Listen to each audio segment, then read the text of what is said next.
The revolution has begun. Congratulations. Mainstream media is not going to validate that for you, mind you, because they are not allowed to televise it. But you do not need these people to interpret reality for you because you have eyes, you have ears, and you have your own mind, and it's time to start thinking for yourself.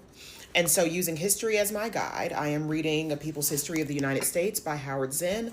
I'm in chapter 15, titled Self-Help in Hard Times. We're going to use history as our guide today so that we can learn what revolutions are actively occurring right now, what predictable responses you can expect from the system, and who the weak links are. And the weak links are people that you do not need to waste your energy on. They exist in every era of American history. They will always be there, and they will never become you. They can't be you. That's not what they were put here to be. They are playing their role, and it's time for you to play theirs. And if we're going to make it to the other side of this revolution, of all of these revolutions, there's a few things that you need to know. I thought I was going to start with talking about all of the revolutions that are actively happening all around the globe right now, but actually, I want to talk about the weak links first.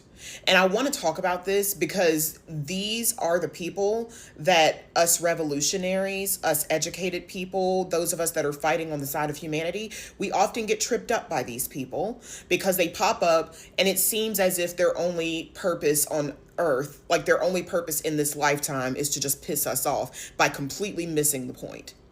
And the reason that I want to start with weak links before I talk about everything else is you need to understand how to cope with these people, because if you get distracted by them, you're going to be really ineffectual during this revolution. So you need to keep your head in the game, and you need to stay locked in, and you need to completely ignore the weak links. They are just there to slow you down. That is a natural resistance to progress. They are playing their role. That's what they were born for. They're not necessarily doing anything wrong in life. In the world, in the universe, there has to be an equilibrium. There has to be light and shadow. There has to be good and evil. And these people are just being who they were put here to be. Necessary resistance. And it's because of this resistance that catalyzes revolutions in the first place. So you don't need to lean into these people with hate or anger. You just need to know what they are, and you need to stay woke. So we're going to start with the biggest, weakest link of all, and that's men. Men in general under patriarchy are always going to come out in droves in order to reorganize, stabilize, defend patriarchy, because they've been brainwashed into thinking that it works for them too. And they think that it works for them because they don't know what they don't know, and they've never experienced a world where they can actually be free. So they think that their chains are freedom. They think that their version of masculinity and the subordination of women in general is freedom, is power, is the way the world is supposed to be. And there are many pillars in society that support this way of thinking, including but not limited to religion. And so they're going to come out when women start our own revolution, which I'll get to that in a second. When women start revolutionizing the way that we interact with the world, men are always going to be a group of people, men in general, particularly the younger men, are always going to be a group of people that are going to be easily radicalized. Why are men easily radicalized? I have my notes. Let's check the notes. Men are easily radicalized because due to patriarchy, they often have very fragile, very empty inner worlds. They are not connected to their inner sense of self, to their inner sovereignty. They are hollowed out by patriarchy. Like I've said before, Bell Hooks talks about how patriarchy mutilates boys spiritually and emotionally from the time that they're born. And so these are very empty people that are just caught in this loop of responding to external stimuli, and they're not really led by any internal source of power, and so they're easily manipulated. And another thing that makes them easily radicalized is they are extremely protective of and defensive of masculinity, because they believe that that's really the only thing that gives them value as human beings. Again, these are men, most men have been extremely brainwashed by patriarchy. And so they're going to see women and anybody on the side of women as their enemy, and they don't realize that what's good for the goose is good for the gander, so that makes them weak links automatically. The second weakest link, white Americans. The motherfucking white people, and I'm not just talking about conservatives, I'm also talking about the liberals. And here's why. and I'm not, this is no shade. I'm coming at this from a very objective, fact-based, historically backed up perspective. So I'm not coming at this in a way of shading like fuck white people. What I'm saying is white Americans are the weakest links for three reasons. And I'm talking to the liberals and the conservatives. Number one, they have a low pain tolerance. They have a very, very low tolerance for discomfort of any kind, for a lack of funds. I grew up around a lot of WASP, so white Anglo-Saxon Protestant. It's a social demographic that makes up the vast majority of white Americans. These are people who are middle to upper middle class. They're usually college educated. They're typically evangelical Christians, but they can also be Jewish. Actually, not really. The Jewish are a different thing because white Anglo-Saxon Protestant is a big part of that. But they hang out with Jewish people because they are in the same tax bracket. And what WASP value more than anything is capitalism and conformity. They worship money and they worship sameness. That is their Bible. That is their culture. That's who they are. They value having all the cool gadgets, all of the latest clothes, keeping up with the latest trends. And so you guys get on here and you talk about how white girls are so unoriginal because they all dress alike and they all talk alike and da-da-da-da. You're talking about WASP specifically. You're probably not talking about the Italian girls. You're probably not talking about the poor whites. You're talking about WASP. And WASP are a weak link when it comes time for a revolution because they have a low pain tolerance. Again, they do not do well with discomfort. That's why they're always on them pills and shit. And because of their low pain tolerance, they have a very low resilience factor. Okay, this is even outside of the racism. They are just fundamentally not as strong as other communities of color and black communities because they haven't had to be. And so they haven't worked that social muscle, that cultural muscle of standing up against oppressors. They are the oppressors. They are aligned with the system. They're the cops. I'm always saying, like, white people are like the police. They will snitch on you. They will bury their heads in the sand. They'll act like it's not happening. And they'll do anything they can to preserve their comfort. Even if that means marrying somebody that they don't love. Even if that means working a job that they hate for 25 years. Because what their primary goal is comfort. And revolutions are extremely uncomfortable. So these are weak link people.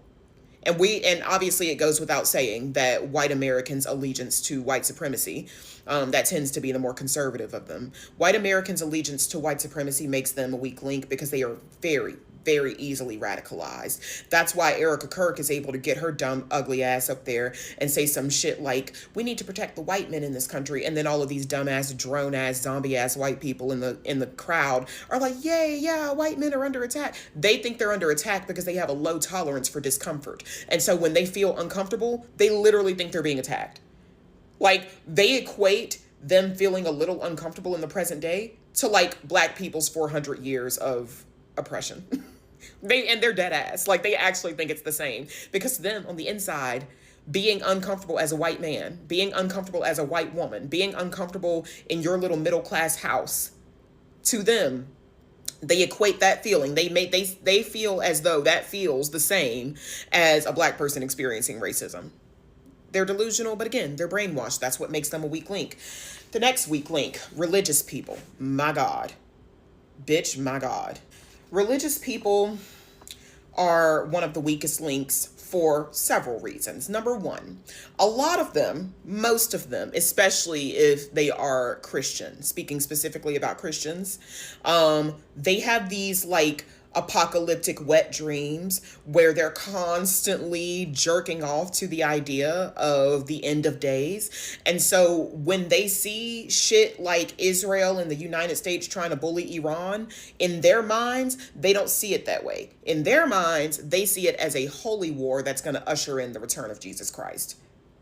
Needless to say, they're extremely easily manipulated by the system. Okay? They're also a weak link because they are more prone to blame class warfare, anger in the collective consciousness, all of these uprisings all over the world, the decline in church numbers. They're going to blame all of that on the enemy, the devil. Okay? And they are prone to reject facts in preference of their faith. So you can see how religious people are extremely easily manipulated into doing evil shit. in the middle of a revolution, what a religious person is going to say is, well, it doesn't really matter what happens here on earth. All that matters is the afterlife. These are people that are willing to sacrifice the entirety of the human race so that they can go to heaven. Stay the fuck away from these people.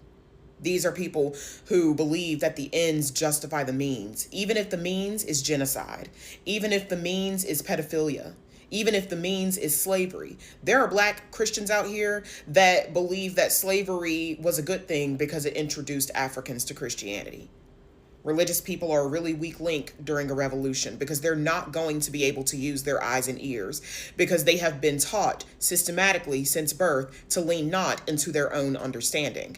And so they are going to be the ones that are the most likely to allow external forces like the mainstream media and their pastor to interpret reality for them. Weak link, gotta go. And the last weak link, I saved this one for last. I call these people house niggas, okay? The house niggas. You might also know them as happy slaves. You might also know them as boot-licking workers, okay?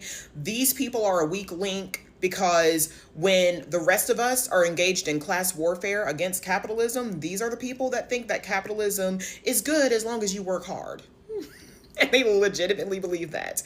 They fully believe that capitalism is a good system. You're just not working hard enough. You're just not trying enough. Okay.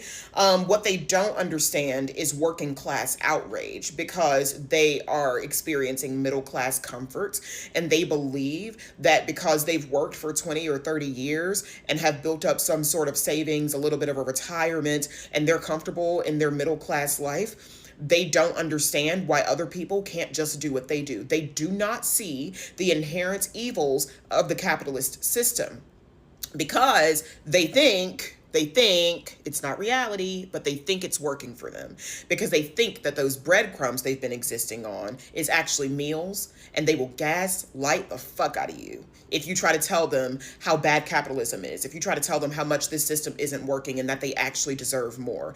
These are the people who've been in an abusive relationship for so long that they don't even clock it as abuse anymore. They just see it as the way it is, and they're annoyed with you because you keep rocking the boat. Stop rocking the boat. These are the people who, when somebody lights a warehouse on fire, they're going to be like, okay, but you weren't even thinking about the other workers. Now everybody's out of work. Bitch, you're completely missing the point of what this is. We are lighting fire to these buildings of like severe exploitation and wage slavery because the goal is to change the entire system, and you're here worried about a 2-week paycheck, bitch.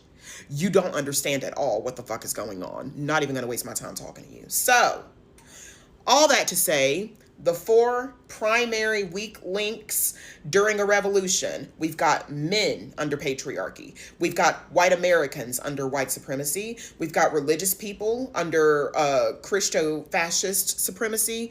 And we got the house niggas under capitalism. Okay. Now that you know who to watch out for, now that you know who to not engage with as we march forward in this fight for progress, now that you know that, because you're not going to engage with them, right?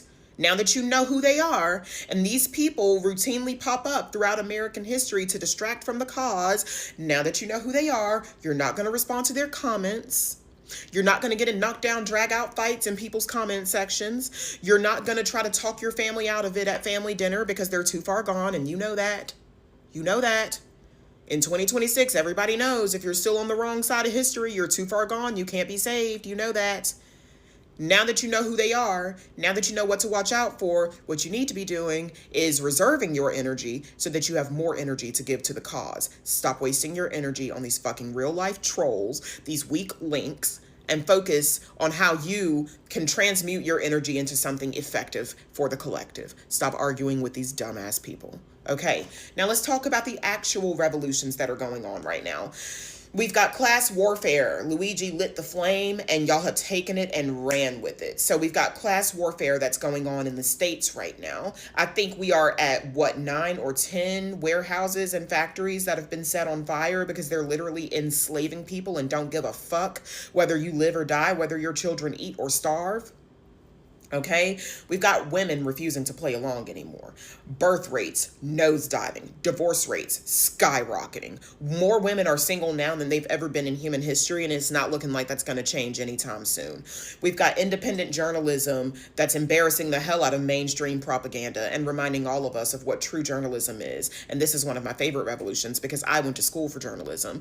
I have a heart for it. I love the field, and it's been bothering me since 2015 or 2016 seeing how bought and paid for all of these media channels are. And that's why I didn't go into broadcast news, because I didn't want somebody else writing my script for me. We've got Iran, China, Russia, etc. Pretty much the BRICS powers, BRICS.